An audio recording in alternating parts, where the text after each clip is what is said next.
Y Colombia va rumbo al Congreso de la República. Ese es el tema que por esos días evidentemente ocupa muchos de los titulares en los medios de comunicación, entre esos de nosotros, porque es importante que la gente conozca quiénes están en esa carrera, pero más allá de la gente que está en esa búsqueda de una curul es sobre la importancia del Congreso de la República para un buen gobierno, sea el que vayamos a elegir en mayo para las elecciones presidenciales que se instalan en agosto, pero el próximo 8 de marzo son las elecciones al Congreso y también las consultas presidenciales. De eso vamos a hablar, pero de otros temas también de coyuntura nacional que son de política, pero que al final nos toca a absolutamente todos. De esos temas también que tienen que ver con mucho de la Constitución vamos a hablar. A esta hora un invitado muy idóneo para ello. Profe Charles, bienvenido hasta ahora aquí. ¿Qué tal? ¿Cómo le va? Ay, muy bien, contento de nuevo por recibirme en este canal tan importante de esta región hermosa de este país. Bien, muchas gracias. Y dice que nuevamente porque bueno, el año pasado también vino por acá y hablamos de diferentes temas. Y quiero tocar con usted varios temas de absoluta relevancia y sobre todo de coyuntura. Y quiero hablarlo, a empezar usted desde el punto de vista constitucional. Usted es abogado, especialista en esos temas constitucionales. Es una reciente propuesta que hizo el precandidato a la presidencia, Roy Barreras, de impulsar al actual presidente Petro de que sea vicepresidente en el próximo cuatrienio. ¿Eso es posible o no es posible? ¿O es pura carreta o es real? Eso desde el punto de vista material de la Constitución no solo es imposible, sino que es improbable que ocurra. Primero, tendría que renunciar el presidente Petro, que no lo veo renunciando. Reemplazaría a Francia Márquez. Para entender el sistema de la figura de la presidencia, eso viene de 1821, allí fue donde conquistamos nosotros como democracia y como república la figura propiamente dicha. Pero ¿por qué el vicepresidente? ¿Por qué Petro, ni siquiera Uribe en su momento, pueden ser vicepresidentes? Porque el artículo 202 a 205 de la Constitución dicen que para ser vicepresidente se requiere los mismos requisitos y cualidades que para ser presidente. Eso nos manda al 197. Y en el 197 dice cuáles son los requisitos para ser presidente. Unos de orden de sanción, que no haya sido condenado, inhabilitado, bueno, y que no haya ocupado el cargo de la presidencia en ningún momento. Eso se modificó con el Acto Legislativo 2 de 2015, porque recordemos que con el 2 de 2004 se implementó la reelección. Cuando al presidente se le dice, estos son sus requisitos, y más adelante se le dice al vicepresidente, los requisitos suyos son los mismos, pues hasta ahí nos dice, bueno, pero es que no le está prohibiendo al vicepresidente, pero en el 202 dice cuál es la finalidad del servicio del vicepresidente. El vicepresidente es creado solo para una cosa, para reemplazar, cumplir faltas temporales o absolutas. Del presidente. Del presidente de la República. Temporales, una enfermedad, una suspensión del cargo del presidente por X meses. Que puede pasar. Que sí. Puede pasar, o temporal, la muerte, la incapacidad física permanente.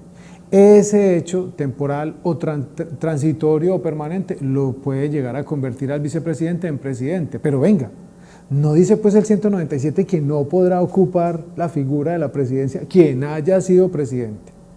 Es verdad que no lo dice expresamente, que el vicepresidente, que no puede ser vicepresidente, pero en el evento dado en que se muera el candidato que es presidente, este vicepresidente podrá asumir ese cargo. La respuesta es no, porque ya fue presidente. En conclusión, el Consejo de Estado, a través de la Comisión Nacional de la Sala de Consulta y Servicio Civil, es el que verifica los requisitos para ser presidente y vicepresidente. Sin lugar a dudas, se va en una línea como la que estamos planteando, porque es la interpretación material de la Constitución. Lo que hablaba de expresamente, el espíritu de la norma. Sí, expresamente no dice, no puede ser vicepresidente quien haya sido, pero si le pedimos los mismos requisitos, pues de entrada le estamos diciendo, usted no puede. Bien, profe Charles, otro tema también de coyuntura tiene que ver con la emergencia económica, que hoy la Corte Constitucional lo tiene suspendido, el decreto de emergencia económica del Gobierno Nacional, y que de alguna manera el ministro Armando Benedetti del Interior en las últimas horas le ha dado un ultimátum diciendo, oiga, decida de fondo frente al decreto de emergencia económica, y si no, nosotros decidimos por otro lado por el tema de las emergencias por inundaciones que vive por esos días el departamento de Córdoba. ¿Cómo uno interpreta esa situación alrededor?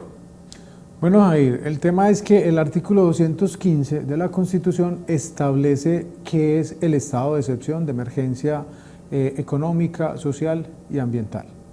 Eso está arreglado en la ley 137 del año 94. ¿Qué dice esa ley del año 94, que es ley estatutaria? Es decir, esa ley está, superior. Está a la par de la Constitución. La ley estautaria, o sea, superior a las leyes ordinarias. Por supuesto, hace parte de unidad de materia constitucional. ¿Qué quiere decir esta ley? Que cuando el presidente decreta el estado de emergencia económica o social o ambiental, como pasó en el COVID, como pasó ahorita en diciembre, debe tener una carga argumentativa desde hechos reales, materiales, que le permitan deducir a la Corte, que hace control automático de constitucionalidad, que en realidad no corresponde a hechos o situaciones que se pueden resolver con los mecanismos ordinarios. Es decir, decretamos un estado de emergencia para crear unos impuestos, pero a expensas de que días antes el Congreso no aprobó la reforma tributaria. ¿Qué dice la Corte en la sentencia, en el fallo que suspende la medida?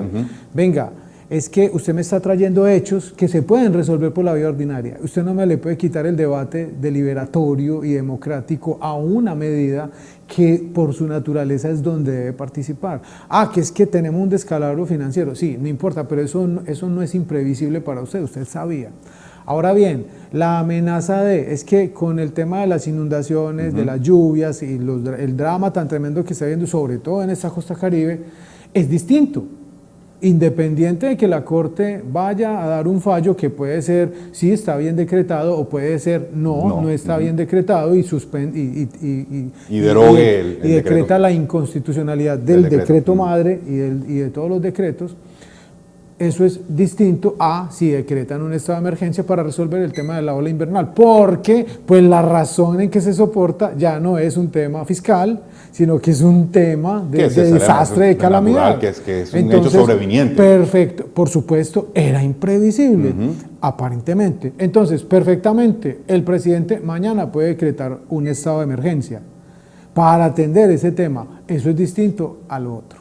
Entonces, y puede llegar a darse 2, 3 estados de emergencia al mismo tiempo en diferentes lugares. De manera paralela, pero... Por supuesto. Okay. Esas medidas, una vez se decretan, van inmediatamente, tiene 2 controles, y aquí funciona la separación de poderes. El primer control es la Corte Constitucional, a través del trámite inmediato de constitucionalidad. Dentro de las 48 horas, el presidente tiene que enviar los decretos a la Corte. Si no los envía, la Corte asume competencia. De manera automática. Exacto, eso se llama. ¿Qué dice? El proceso de verificación de una ley se demora 135 días hábiles. Se reduce a la mitad. 4 meses. Ojo, pero ¿qué dice la ley 137? En el trámite del control inmediato se reduce a la mitad. Okay. Listo, entonces es posible que salga el fallo. Entonces es muy importante la medida. Eso no es óbice para que el presidente pueda decretar otro estado de emergencia por otras razones.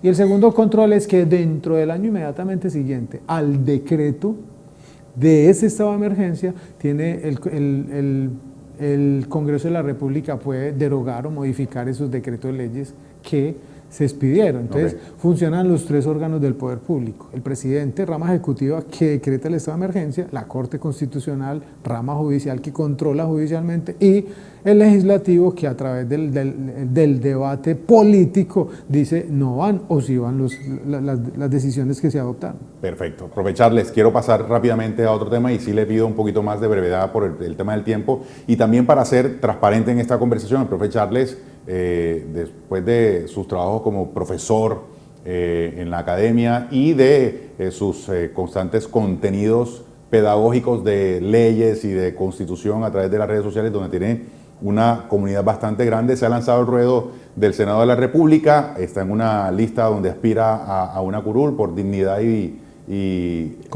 compromiso, que la lidera también el Robledo, Jorge Enrique Robledo, que hace unos días también conversamos aquí en este espacio con él. Pero está aquí en calidad no de aspirante, no de candidato al Senado, sino de analista por su experticia en los temas constitucionales. Y otro tema que quiero hablarle justamente sobre esa línea del Congreso para cerrar, profe, y es sobre la importancia de que este Congreso sea bien conformado. Y se conforma es con los votos de la gente, es decir, que la gente no esté pensando en esa transacción del voto donde políticos tradicionales le pagan una plata a la gente y le compran la conciencia a la gente. La importancia de elegir bien para que sea un Congreso decente y que sirva al próximo gobierno, eventualmente de cual línea política sea, pero sirva de ese contrapeso o de apoyo justamente a esas propuestas para seguir arreglando este país, seguir resolviendo los problemas de este país.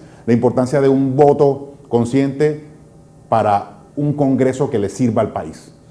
Jair, en muchos escenarios lo he venido diciendo, tenemos que ir al artículo 3 de la Constitución donde me habla de la soberanía popular. Y es simple, se ve de dos maneras. La democracia participativa, cuando nosotros vamos y ejercemos los mecanismos de participación ciudadana que están en la ley estatutaria 134, también del 94, y la democracia representativa. Es decir, yo como elector elijo a un representante. ¿Quién me va a representar a mí? Ahora bien, aquí va una reflexión que no solo aquí, en muchos escenarios lo he dicho. Hey, vení, nosotros vamos a nombrar un abogado y le pedimos antecedentes, a qué hora se baña, quiénes son sus amigos, le miramos el antecedente fiscal, la hoja de vida, todo, si sabe, si ha llevado casos de estos. Y a un congresista, no. A un congresista no nos importa ni siquiera si tiene antecedentes penales. Es más, no nos interesa siquiera si ha sido condenado. No nos interesa. Yo cuento la historia. Hubo un alcalde en Antioquia que se posesionó como alcalde con brazalete electrónico. Entonces, ¿a qué nivel hemos llegado? Entonces, sí, claro, yo creo que en últimas el elector tiene una gran responsabilidad a la hora de el Congreso es corrupto. No será la consecuencia lógica a una decisión. Es que ciudadanos corruptos estamos exigiendo en nuestra sociedad políticos honestos.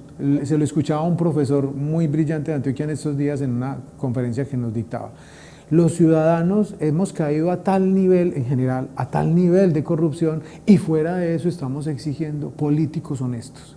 Yo creo que todo arranca en el voto y esa democracia representativa supone la exigencia de elegir un buen representante, una persona sin tacha, una persona con propuestas, una persona que sepa de qué se trata el trabajo. El Congreso hace tres cosas: leyes, reforma a la Constitución y control político. De entrada el que llega ofreciendo un puente, de entrada el que llega ofreciendo un hospital o un colegio, de entrada no sabe ni siquiera de qué se trata el trabajo. Esa es como la reflexión. La democracia representativa supone una obligación principal para el elector. La pregunta es si lo estamos haciendo como corresponde. Ahí está la reflexión. Entonces, importantísimo para lo que se viene. El gobierno que venga tiene alta probabilidad de que sea de un extremo, cualquiera sea. La responsabilidad del próximo Congreso es no dejarse someter a los embates de ese extremo y ponerse serios a la hora de hacer control político. Control político al gobierno y también a los gobernadores y a los alcaldes. Claro. Listo, esa es como la finalidad y esa es la invitación a esta audiencia. ¿Qué tal si decidimos bien? Porque si decidimos bien, pues el resultado va a ser distinto. Pero si seguimos tomando las mismas decisiones, no podemos esperar otros resultados. Es un asunto simple. Buen mensaje, profe Charles, y me quedaría con usted conversando otros temas más, pero el tiempo no nos da. Muchas gracias. Jair, a usted. Muy buena la participación en este lugar, como siempre. Muchas gracias.